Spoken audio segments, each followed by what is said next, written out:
Soyez les bienvenus ici à Marcheprime pour cette rentrée, pour montrer que les maisons inclusives ne sont pas des lieux où on isole les gens, mais au contraire, où on les considère, où on considère que la différence n'est pas un détail, parce qu'ils ne sont qu'au centre de ville.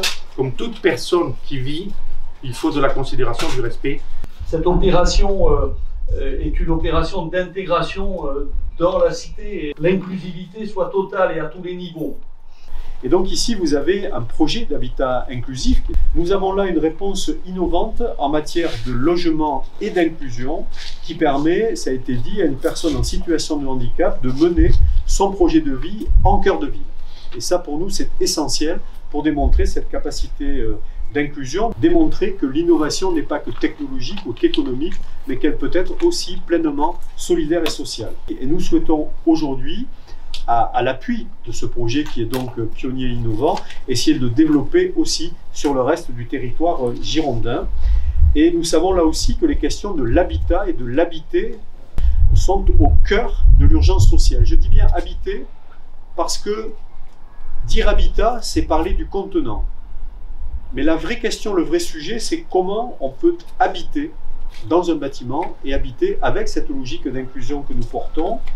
Et donc, une des gageures à laquelle nous devons répondre, un des challenges que nous devons relever, c'est la capacité à permettre à toutes et tous de disposer d'un logement digne à un prix décent.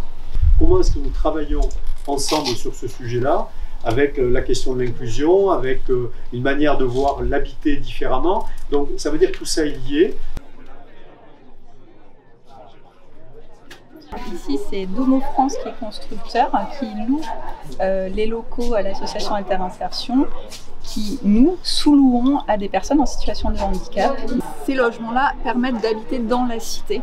Donc Marcheprime nous a ouvert ses portes, vraiment, parce que c'est vraiment un projet ville, Domo France, TCA, Inter-Insertion, Adams Conseil, qui permet d'accueillir ces personnes dans un milieu ordinaire. On a donc une partie qui sera pour des personnes en situation de handicap vieillissante et qui est un petit peu plus autonome sur la vie quotidienne. Donc ce sera, on va dire, un accompagnement plus pour superviser le mode de vie ou pour accéder à la vie sociale, parce que l'idée c'est pas de rester non plus dans la maison, c'est aussi de participer à des vies, des activités en extérieur et à vivre sa vie tout simplement. Et on a une seconde maison donc pour les cérébrolésés qui nécessite un accompagnement H24, puisque là on est sur des personnes qui sont beaucoup plus dépendantes, et donc là on a une équipe jour et nuit pour leur permettre à la fois de les accompagner dans la vie quotidienne et puis dans la vie collective, on va dire, parce que c'est pas toujours simple non plus de vivre ensemble avec un handicap en plus, et dans la vie sociale, extérieure, etc. Très bien, merci.